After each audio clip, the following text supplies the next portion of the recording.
నమస్తే, welcome to hit TV. నా పేరు నరేష్. సాక్షి కార్యాలయం పైన టీడీపీ వాళ్ళు దాడి చేసినారు. దీనికి సంబంధించి దాడి చేయాల్సిన పరిస్థితి ఎందుకు వచ్చింది? ముఖ్యంగా కొమ్మినేని మాట్లాడిన మాటల్లో పరమార్థమైంది తెలుసుకుందాం. మనతో పాటు ప్రముఖ సామాజికవేత్త కృష్ణకుమారి గారు ఉన్నారు. మేడం నమస్కారం. నమస్కారం మేడం, సాక్షికి సంబంధించి ప్రముఖ మీడియా ఛానల్ దాంట్లో కొమ్మినేని గారు ఆయన డిబేట్లో మాట్లాడుతూ అమరావతిలో చాలామంది వేసలు తయారవుతున్నారు అనే విధంగా ఆయన కామెంట్ చేయడం, దాని తర్వాత టీడీపీ వాళ్ళు సాక్షిపై దాడి చేయడం, ఆయన అరెస్ట్ చేయడం.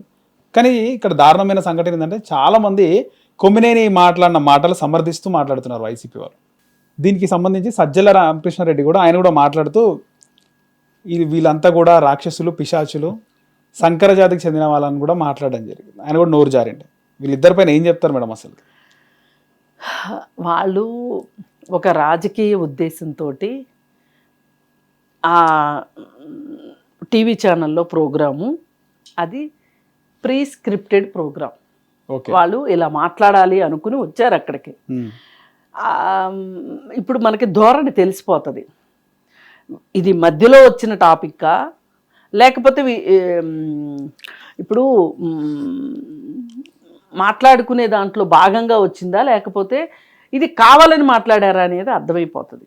వాళ్ళు కావాలి అని ఈ టాపిక్ని తీసుకున్నదే, దీన్ని టాపిక్ చేయాలన్న ఉద్దేశంతో వాళ్ళు మాట్లాడారు. వాళ్ళు మాట్లాడిన దానికి అసలు మూలం ఏంటి అంటే, టైమ్స్ ఆఫ్ ఇండియాలోనో దేంట్లోనో ఒక పేపర్లో ఒక నివేదిక వచ్చింది. అదేంటి అంటే, దేశంలో 5 ప్రధాన నగరాల్లో వేశ్యావృత్తి ప్రబలిపోతుంది, సంవత్సరానికి పర్సంటేజ్ పెరుగుతుంది.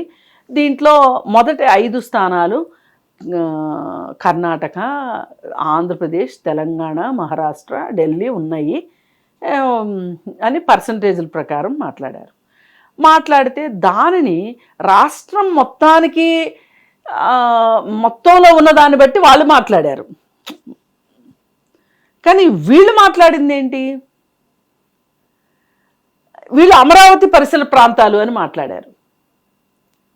అమరావతి పరిసర ప్రాంతాల్లో వేశ్యావృత్తి ఎక్కువైపోయింది కాబట్టి మీరు ఇక నుంచి అమరావతిని దేవతల రాజ్యంగా మాట్లాడకండి, దేవతల రాజధానిగా అని మీరు అనకండి అని చంద్రబాబు నాయుడుని ఉద్దేశించి మాట్లాడి, ఇది ఇక నుంచి వేశ్యల రాజధాని అన్నట్లు మాట్లాడుకుంటూ వచ్చారు.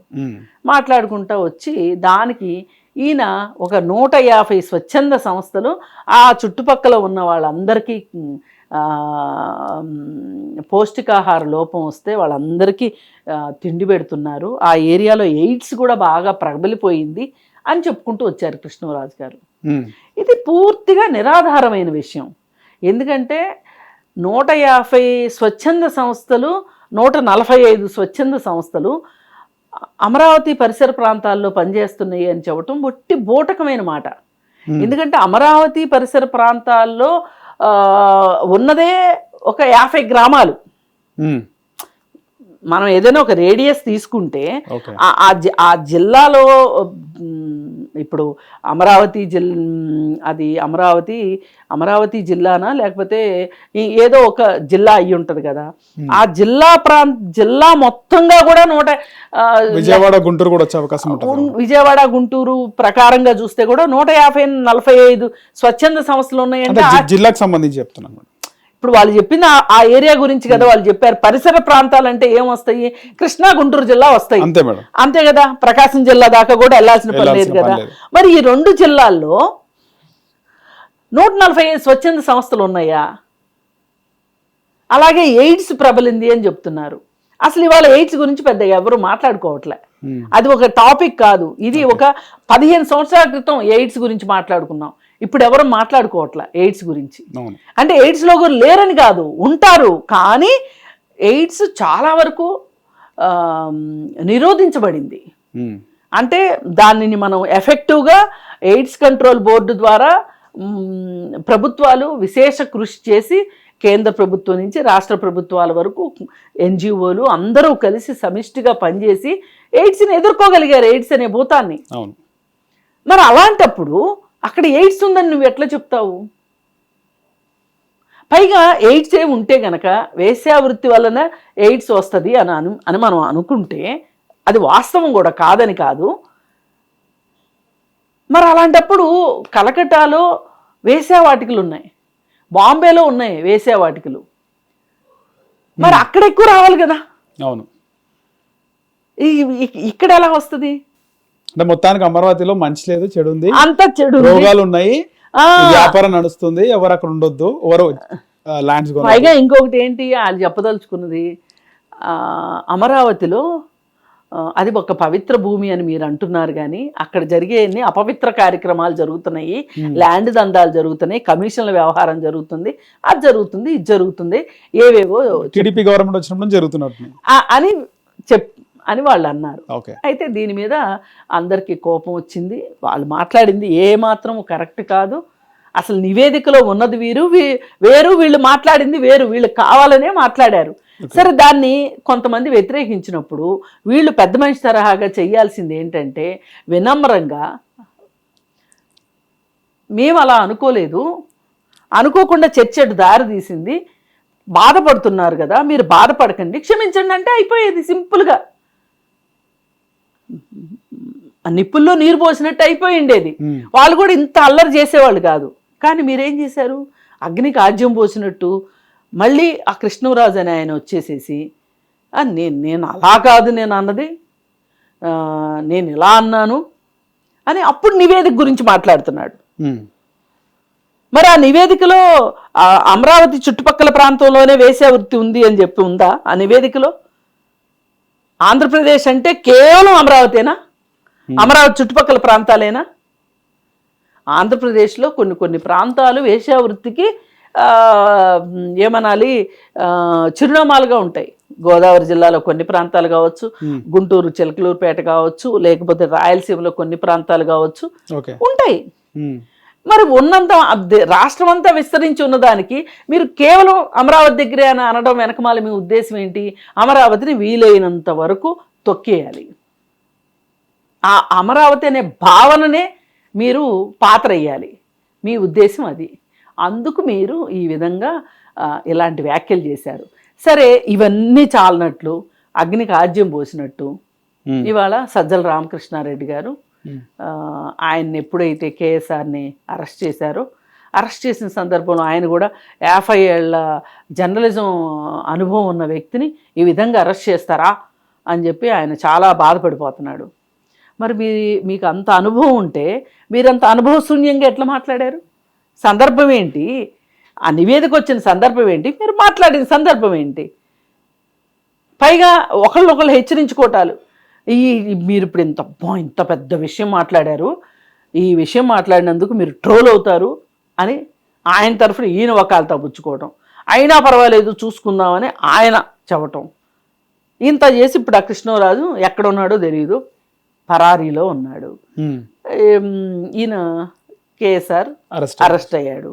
దీన్ని పురస్కరించుకుని అసలు ఎంతంత అల్లరి చేస్తున్నారేంటి ఈ ఆడవాళ్ళు, ఎక్కడ ఆడవాళ్ళు, అసలు వీళ్ళు ఆడవాళ్ళేనా, పిచాచాల మాదిరి తయారయ్యారు, వీళ్ళు దెయ్యాల మాదిరి ఉన్నారు, వాళ్ళు కూడా చాలా నయమే, వాళ్ళు అనార్గనైజ్డ్గా చేస్తారు. మరి ఆయన ఎప్పుడు చూశాడు దెయ్యాలు పిచాచాలు క్రైమ్ చేయటం? వీళ్ళు చాలా ఆర్గనైజ్డ్ క్రైమ్ చేస్తున్నారు, ఇది మరింత భయపెడుతుంది నన్ను అని చెప్పి ఎక్కడ దొరికింది శంకర్ జాతి అన్నట్టు మాట్లాడుకుంటూ వచ్చాడు. ఇక్కడ చాలా బాధ్యతారహితమైన వ్యాఖ్యలు ఏంటి అంటే, నిన్న కూడా కేఎస్ఆర్ నేను జగన్మోహన్ రెడ్డి గారికి, భారతీరెడ్డి గారికి ఈ సంగతి అంతా చెప్పాను, వాళ్ళు నన్నేమి అనలేదు కాబట్టి కోర్టులు కూడా నన్నేమి అనటానికి వీల్లేదు అన్నట్టుంది ఆయన ధోరణి. ఏదో వాళ్ళిద్దరు ఏదో రాజ్యాంగం రాసినట్టు అంబేద్కర్ లాగా వాళ్ళు రాసిన రాజ్యాంగం ప్రకారం ఈయన మాట్లాడిన దానికి శిక్ష పడదు కాబట్టి భారత రాజ్యాంగం ప్రకారం కూడా ఆయన శిక్ష పడదు. పైగా అవసరమైతే నేను వాళ్ళిద్దరికన్నా సారీ చెప్తా కానీ జనాలకు నేను సారీ చెప్పను అన్నంత లెవెల్లో ఆయన ప్రభుభక్తిని ఆయన చాటుకున్నాడు. పైగా రాణి గారి మీద ఈగ వాలనివ్వను అన్నట్లుగా, సాక్షి మీద ఈగ వాలనివ్వను అన్నట్లుగా, ఏదున్నా చెడు నేను తీసుకుంటాను, మంచి సాక్షికి ఇస్తాను అన్నంత పెద్ద హృదయాన్ని ఆయన చాటుకున్నాడు కేఎస్ఆర్. సరే, చాటుకున్న 24 గంటల్లో ఆయన అరెస్ట్ అవ్వాల్సిన పరిస్థితి వచ్చింది. దానికి వాళ్ళ స్పందన ఎలా ఉంది? ఏది ఏమైనా చాలా బాధ్యతారహితమైన వ్యాఖ్యలు. ఒకానొక సందర్భంలో అమరావతికి భూములు ఇచ్చిన రైతుల్ని, మహిళా రైతుల్ని వీళ్ళు పెయిడ్ ఆర్టిస్టులు అన్నందుకు ఇప్పుడు నిన్న ఇద్దరు పెయిడ్ ఆర్టిస్టులు కలిసి అక్కడ కూర్చుని మాట్లాడింది. అవునా? గతంలో కూడా ఈ విధంగానే కామెంట్స్ చేసినారు. ఈ విధంగానే కామెంట్స్ చేశారు. అసలు వీళ్ళు కదా ఇంటర్వ్యూకి వస్తే ఎంత, వీళ్ళు కదా ఉద్యోగాలు తీసుకుని, డబ్బులు తీసుకుని, వీళ్ళు కదా పెయిడ్ ఆర్టిస్టులు నిజానికి. అవును. కానీ భూములు ఇచ్చిన రైతులు పెయిడ్ ఆర్టిస్టులు అన్నారు.